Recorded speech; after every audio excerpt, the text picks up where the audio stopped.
We begin by right-clicking on our ARM object and selecting Copy. This will make us a working copy for this next example. Let's rename that to Test ARM by clicking again on the name and retyping in a new name.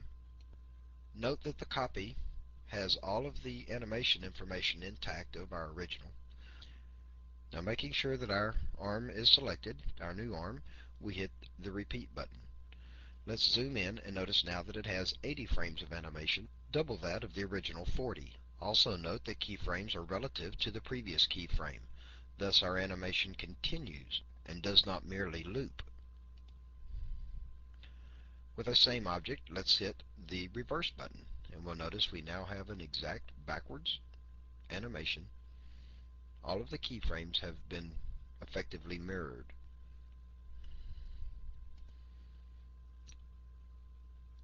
Let's delete our test arm for now and create a new one for our next example. Still right-click, copy. The object has all 40 frames of animation.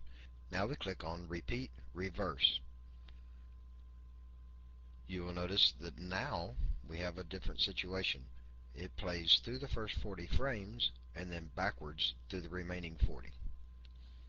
Let's take a few more moments to examine the power of copy and paste of animation information. We'll delete this object and bring in a copy of our original object, the difference being, besides the colors, this new object has no animation information for it at all. No keyframes have been set. Well, we can take care of that by right-clicking on the action bar of our original arm and selecting Copy, and then right-clicking on approximately frame 0 of our new object and selecting Paste.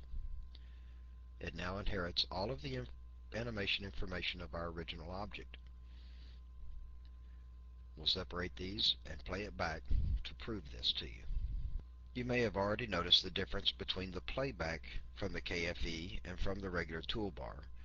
The KFE plays just the selected object, though at the end of the object's animation the scene catches up, while playing from the toolbar with the scene selected, all objects animate.